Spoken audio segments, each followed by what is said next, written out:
By the time I got to New Orleans, he was on the bathroom floor, virtually almost dead. I didn't drink a lot, but when I drank till I passed out or blacked out. So that was when I was like, I don't love him more than I love me. If you want to be with me, this is what needs to happen. If you can pinpoint what would be the big wake-up call for you to, being able to like stand in your self-love, like what was the turning point? Hi everyone, we're Elisa and Lily, the mother and daughter creators of StyleLikeU. We want to extend a huge thank you to our partners, Relish and Dipsy, for supporting us in bringing this new episode of What's Underneath Couples to life.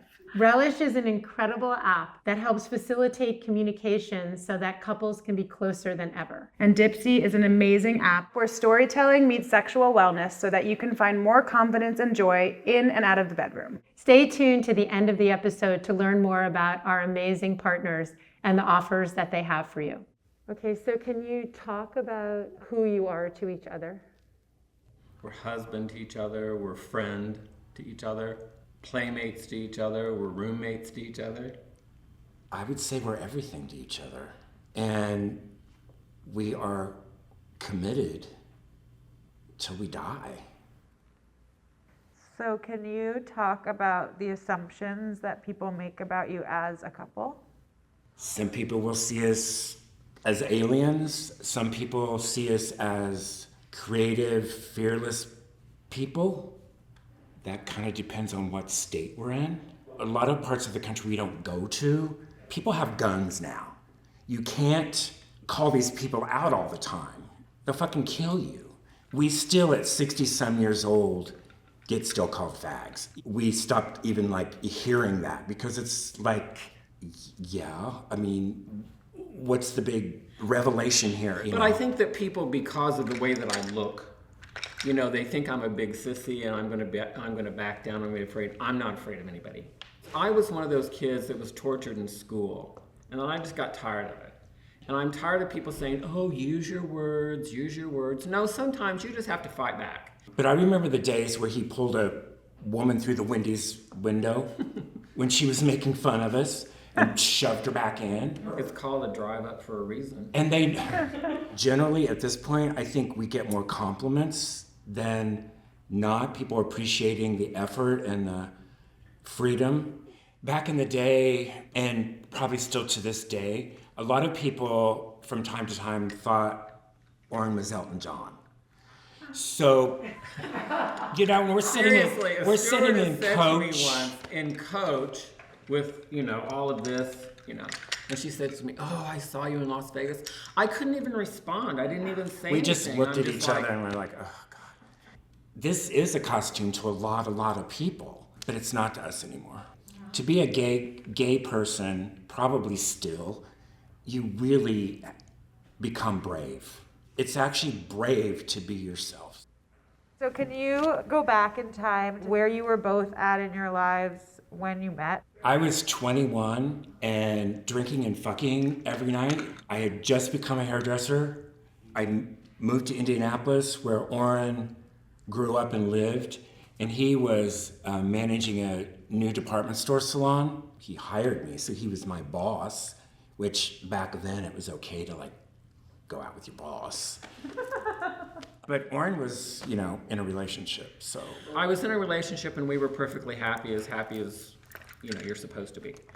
But when he came in, all I thought was, wow.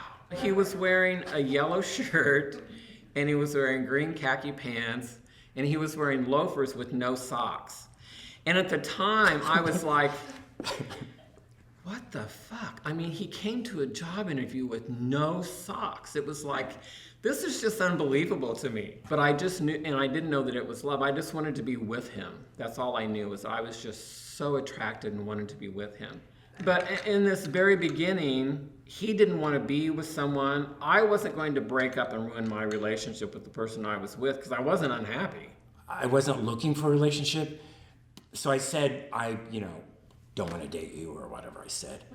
And over the weekend, something in my head was also telling me, this is it. And I have no idea why, but I listened to it. And We moved in together 3 months later. It was really different from the beginning in the fact that we didn't have sex for like 3 weeks. And back then, that was the first thing you ever did. If I had met Orren and committed to a relationship at that point, I know I would have died of AIDS.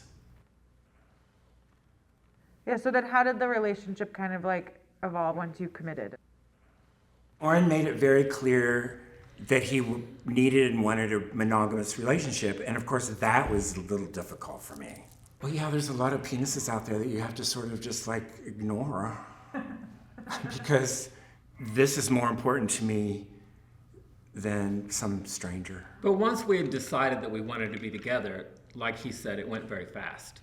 Yeah. You know, my boyfriend moved out, he moved in, his grandma and mother came to help, and that was a very odd situation because we had a 2-bedroom apartment, but we only had 1 bed. 2 men couldn't have a 1-bedroom apartment, they wouldn't lease it to you. So they were going to see that we only had 1 bed. And my whole life, I've never been able to have a conversation about any of this with my family. They never asked me questions, we never had conversations. And I've opened the door many times, but they never went there. But I have to say, they were wonderful to me. Yeah, they're great people, but not saying anything was really hurtful. Did you want to get married, but it wasn't on the table, or did you just kind of not think about it until it was on the table? Like, It wasn't something that we thought about because... It wasn't on the table. It wasn't on the table. It wasn't even an option. And we felt married. It wasn't like we didn't feel married. There's nothing about your marriage or your marriage or yours marriage that's any different than what we were for the first 40 years. For us, it was about rights of survivorship. You know, we had to carry a pack of papers in our car or in our bag that gave the rights to one another to take care of one another. You know, he was in the hospital once and they made me leave at 8 o'clock when visiting hours were over. It was never about all of what people think marriage is about. It's about what you all take for granted. If something happened to him, I had no right to any of his stuff or half my house. But when it did happen, we got married as soon as we could. It was in our house. We had 12 friends. It was a million times more meaningful than what I imagined. can you talk about what you feel has been like the biggest recurring conflict or struggle within your relationship? Well, there was a point where we were in New Orleans for a work situation, and Rob went to New Orleans before I did because I had to stay behind and get some work done. And by the time I got to New Orleans, he was on the bathroom floor, virtually almost dead. I didn't drink a lot, but when I drank till I passed out or blacked out. I literally woke up with the bathroom door locked, sleeping in vomit, and I look in the mirror and I have puke like all over my hair and in my face and on my clothes and stuff. And I looked in the mirror, I was like, that was like my, you know, because I'm such a visual person. I was like, this is bad. So that was when I was like, I don't love him more than I love me. If you want to be with me, this is what needs to happen. I can inflict enough pain on myself. I don't need it from somebody else. You know, I would be miserable if I were alone, but that's better than being miserable with somebody. I would not have stayed with someone who didn't want to live more than that. I mean, you've got to figure this out and do it because I don't love you that much to put myself through that. So I stopped drinking. But with an addiction, it doesn't take long to realize it manifests in another way. It could go to shopping, it could go to smoking pot. And I think it took a weekend when I was about 35, about sitting down with myself, realizing why I was self-mutilating, basically. I took a notebook and I literally started going back to the first day of first grade and just writing every memory so that I was in the mind of my inner child.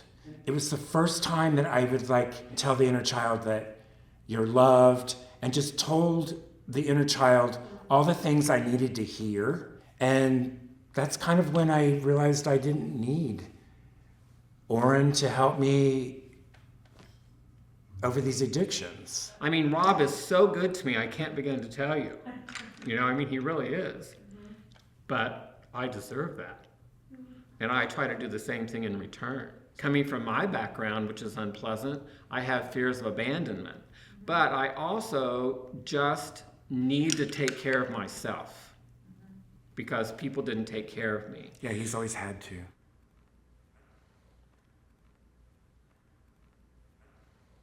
If you can pinpoint what would be the big wake-up call for you to, being able to like stand in your self-love, like, what prompted that in you, or what was the turning point, or yeah. My stepfather had beaten me really bad, and it was the middle of winter. And I knew when I went to my room that if I didn't get away from this man, he was going to kill me. And I was like 12. So I opened the window and I ran away with no clothes or anything, just whatever I had on. And I went to somebody's house that I knew. That it really wasn't about anything that I did. He just didn't like me.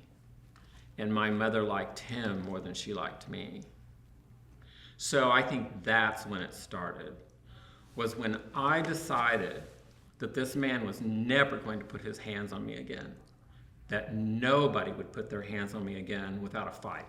He can make it sound like it was just like over that night, but it wasn't. I mean, it took... No. He even went back on her deathbed to get answers, which he didn't get. Right. You always have those questions because your mother in particular is supposed to love you no matter what.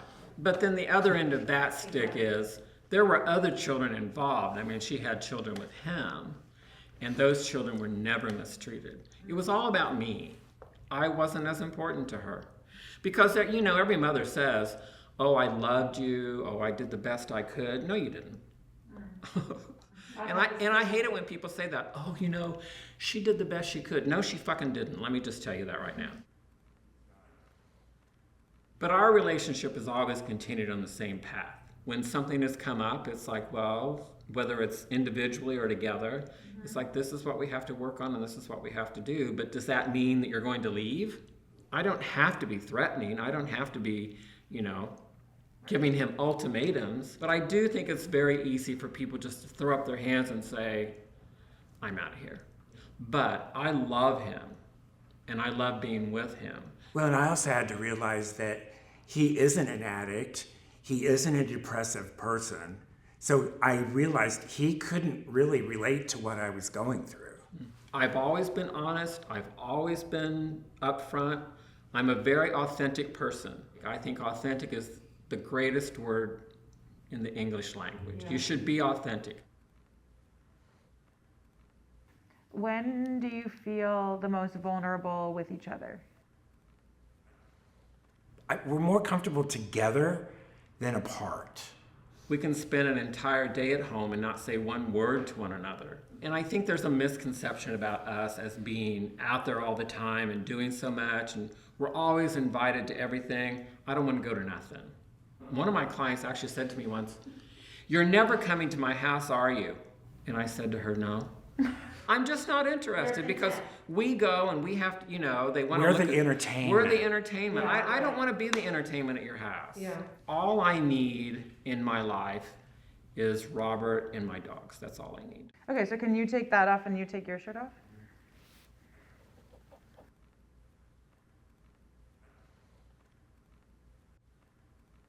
When do you feel the most sexy with each other? I don't know, when we're having sex. My body has changed a lot. And I used to have a lot of muscles and I used to be all that, but I've had 3 major surgeries, which has left its mark on my stomach. My legs have gotten really thin. So I don't feel as sexy, whatever that means. But I hope that he's still attracted to me because there's no one that I'm more attracted to than him. I mean, we also appreciate each other's beauty. And I've come to appreciate his tattoo. I'm not a tattoo person in any way, shape, or form. Well, and he even at one point, he announced to a group of people that he hated tattoos. And I'm sitting there going, you fucking bitch. I'm thinking, here I am tattooed. If I don't like tattoos, that's okay, because you're fully tattooed and I still love you and I still fuck you. So the fact remains that here again, that's your gig, that's not my gig, and that's okay. When I was in my 50s, I was starting to feel old for whatever reason. I started getting tattoos at 57. It's made me feel younger. And is younger synonymous with feeling sexy? Maybe that's a gay community thing. What do you mean? Well, in the gay community, sexy is young. We scroll Instagram and it's like all these muscle men with six packs and all this bodybuilding stuff. In gay years, I'm dead. But that, fortunately for me, that was never a big concern to begin with. I did all of the choosing, whoever I wanted. It wasn't like people came to me. Here again, it's all about Orren. So, But and true. when is he the most, like, I don't know, attractive, sexy, hot to you? Kind of all the time. He's probably least sexy when I feel that he's insecure about his body. I don't get it why he's insecure about being bald, because I personally am attracted to being bald and I've been bald for a long time. And so how has like your like sexuality, attraction, like ebbed and flowed and changed? Like, I think your libido or whatever you want to call it changes. You just don't need it all the time. If you're needing sex and the other person's not, then you just go take care of it. Well, and I think for me, I'm not as aroused as I once was. You know, sometimes even when I want to be, that's just an age thing. You all go through menopause. I think we go through something which is called, I don't know what. But, you know, it doesn't work like it used to. It's not just an automatic erection that happens and stays erect. These are just things that happen to men. I mean, we've had great sex. We've had sex for a long, long time, for many, many years, in lots of places, in lots of ways. But we don't do that anymore. It's not that I'm not interested. That's not an excuse. Right. I'm absolutely interested. Right. But it doesn't work the way that it used to work. And it's very difficult when you sleep with a pack of dogs. I mean, if we have sex, it has to be, you know, in the kitchen or, you know, in a room where they're not there or, you know, or before they come to bed. And sometimes you just don't get to do it because Doris needs more attention than I do. But, you know, here again, It's okay. that's a commitment that we made when we took these 3 dogs from a rescue that really needed a home. when do you find the other one the most beautiful? Right now. Yeah. I like his vulnerability right now. The fact that he's not in armor, maybe.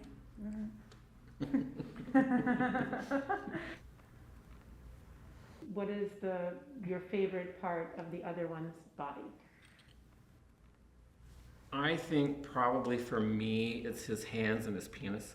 Why his hands?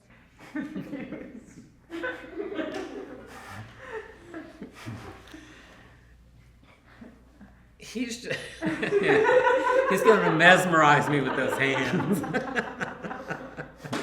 I think holding hands or touching hands, I think is more intimate than anything.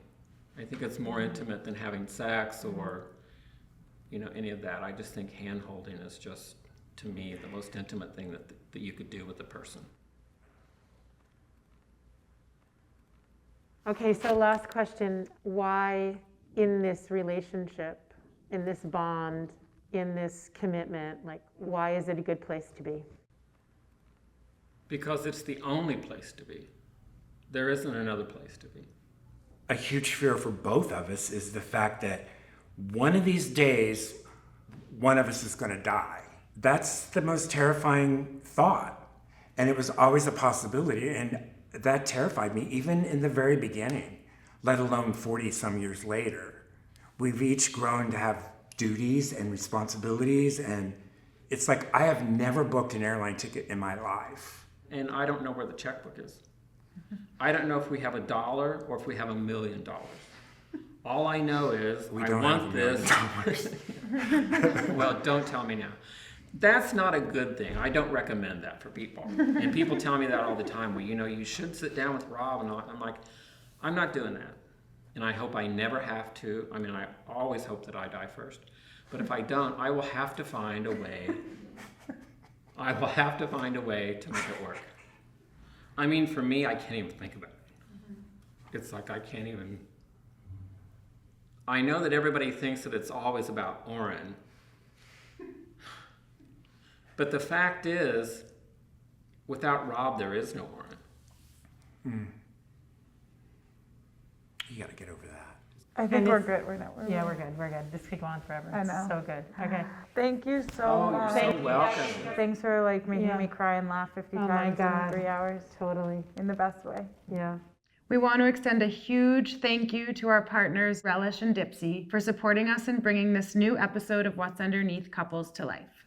If you're in a partnership and you feel like you've drifted apart, Relish is an incredible app that helps you to communicate better and find your way back to each other. I've been married for 36 years and now know how important it is to have healthy communication in order for your relationship to remain vibrant and connected. Relish provides a supportive space for couples to open up, build healthy relationship rituals, and develop life-changing communication skills. Has Relish helped you at all in your relationship with Dad? It really has. It's helped me have much more gratitude and understanding of him and of myself. As women and people with vaginas, you've probably been taught a few things about sex that aren't serving you. Looking back in my early 20s, there were so many of my early sexual experiences where I was putting my partner's needs above my own and where my partner was pressuring me and I didn't have the self-worth or the knowledge of how to say no. All 500 plus Dipsy stories are consensual, feminist, sex-positive original productions. Try a 30-day free trial for Dipsy when you subscribe with code StyleLikeU today. If you're interested in trying Relish, you can get a 7-day free trial at hellorelish.com/underneath. Thank you for tuning in to this week's episode of What's Underneath with Orren and Robert. And for more episodes like these, Subscribe to Style Like You. And don't forget to click the bell so that you're reminded of when we drop a new episode on Thursdays.